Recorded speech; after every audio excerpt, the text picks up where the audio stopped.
Touchdown. Touchdown tayo sa Marshall's Block. Church at fish market. Yung statue ng fish na. Kasama siya. Ano na? Panibagong trip.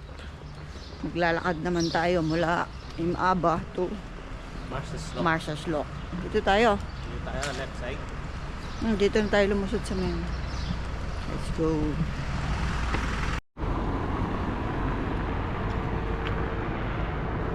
Boundary na to ng ano, no? Kirkop and Imaba. Yan. Yan na ang aming trabaho. Diba? 20 minutes walk. 20 to 25. Depende sa pacing ng ano yung hapon. Yun, boundary hall, Kirkop. Yan. So this way going to airport. Persebudya, Marshall's Block. So this way tayo. Yan.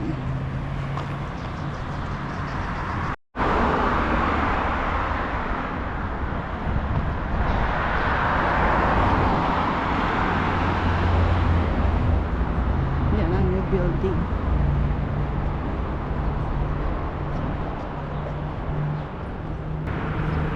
Famous tunnel na lagi kong dinadaanan. Naglalakad ako from Lua nung ako yung nakatira pa sa Lua.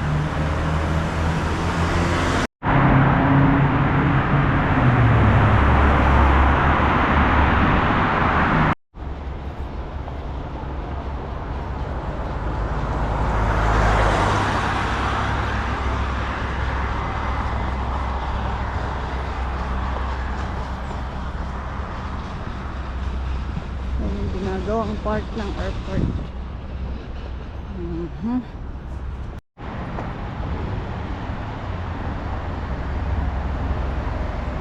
Marshall's Block, Goodya. Sundan lang natin yan. Goodya. Okay.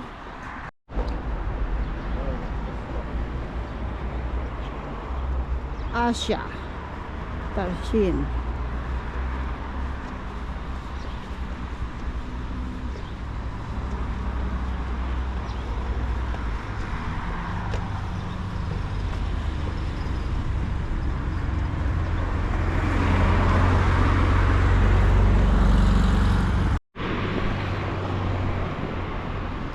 Marshall's Block.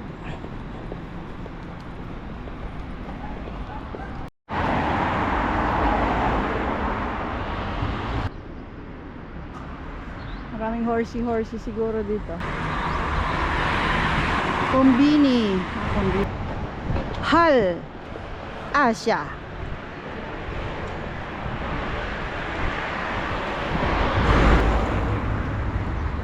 Ngayon yung Montebello, oh. Buses coming from Valletta, numbers 81.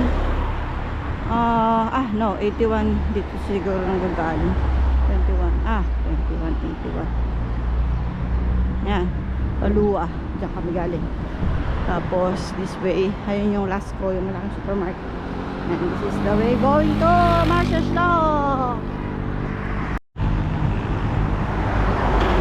Melba, Marshall's Block. Okay, dito na tayo sa pinaka-boundary pa lang. So keep on going. Yan sa way na yun, yung pa-Persebudya. Dito punta sa market. So marami silang spaces na taniman. Parang wala nang tanim to, oh. Meron mga beans. Ito normally taniman ng ubas. So pag winter, siyempre mga ubas, sila, tuyot sila, para silang mamamatay, pero mabubuhay ulit. Ayun sa kabilang side naman. Ayan, malawak na taniman ng ubas. More ubas. Ubasan. Hindi pa sa kabila. Mar Sovin nakalagay.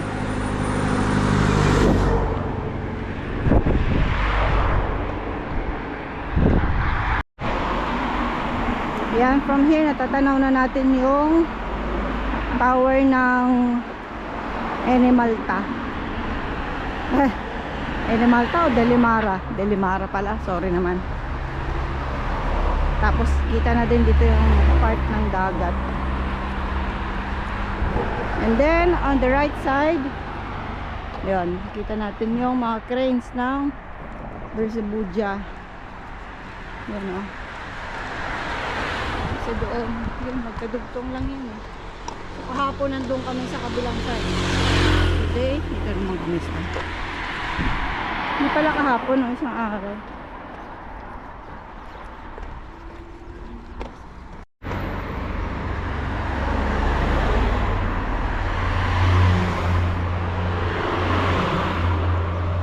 Ayun, may signage na.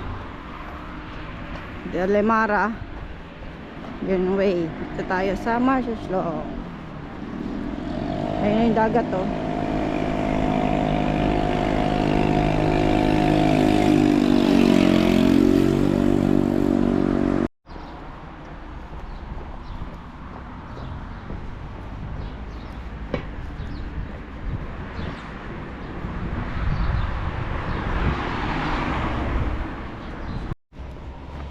So this is the way going to the bus stop. Ito yung way going to the church at fish market.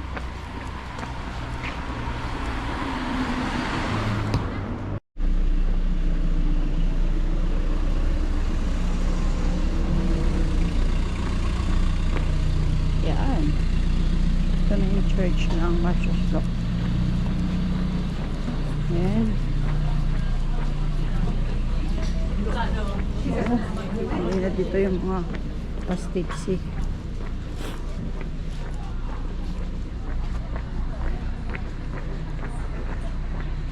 Hindi palengke.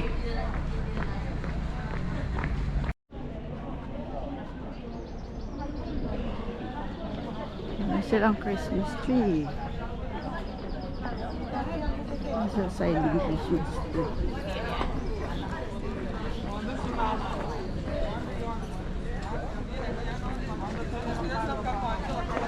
Ayan na yung market. Fish market. Diba? Okay. Touchdown.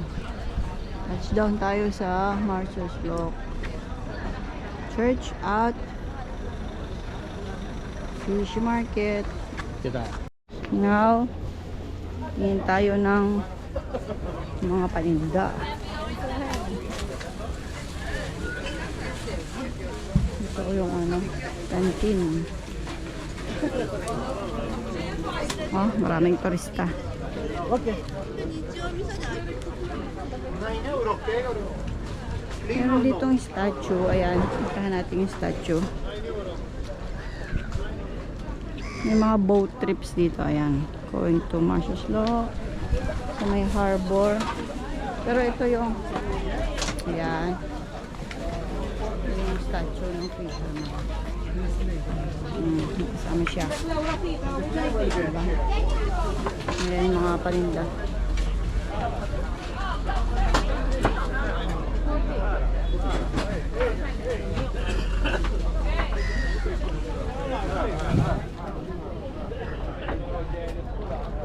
Mga boats.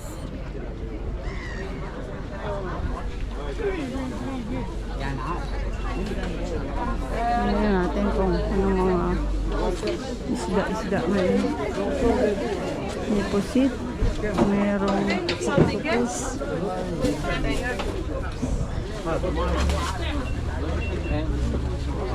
hipon,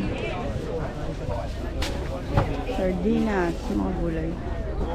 May sayote pa.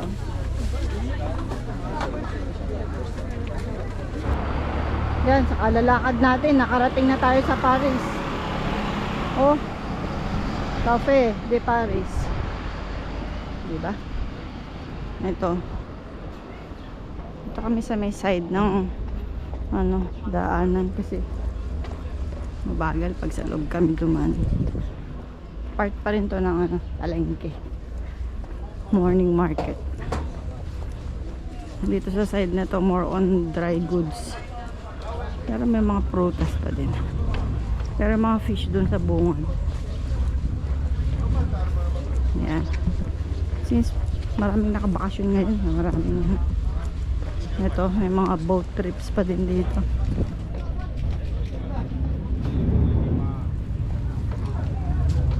Ayan, oh, ito oh.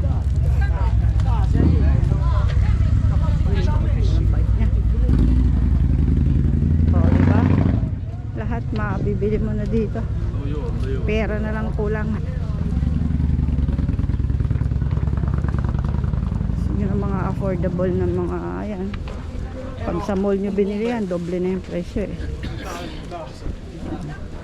Pero syempre, expect nyo na mostly imitation ito.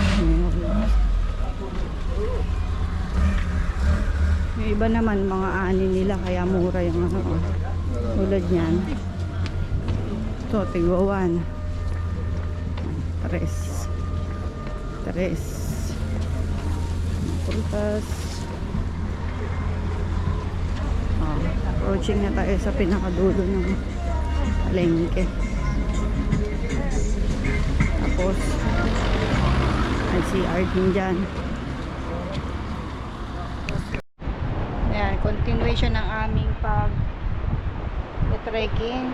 May kadugsong siyang fishing. Dito tayo sa part ng Marcius Lock. Yan yung Elimara. So nasa opposite side kami. Normally yon, dun kami sa side na yun nagka-camping. Pero dito nag-camping na rin kami. Diyan.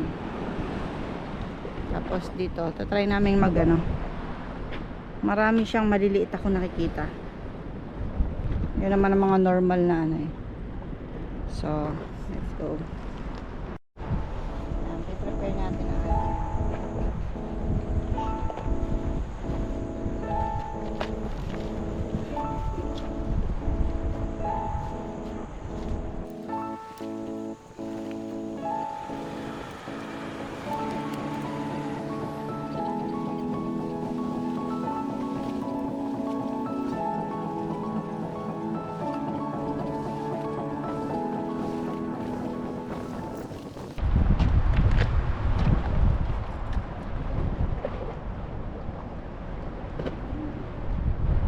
siya. Meron pang may tingin pa siya ng gas na kain.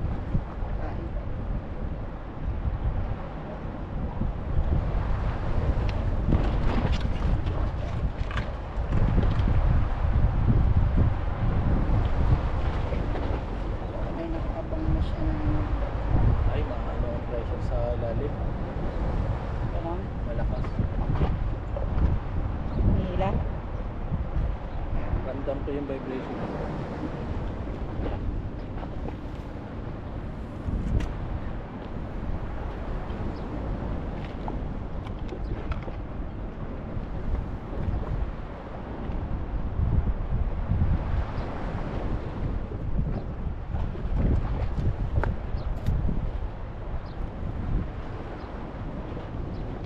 Laki yung kain.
welcome agad siya ha. Okay. Try uli natin. Prank ka, prank. Na-prank ka lang, fish. It's a prank. Pero meaning meron doon.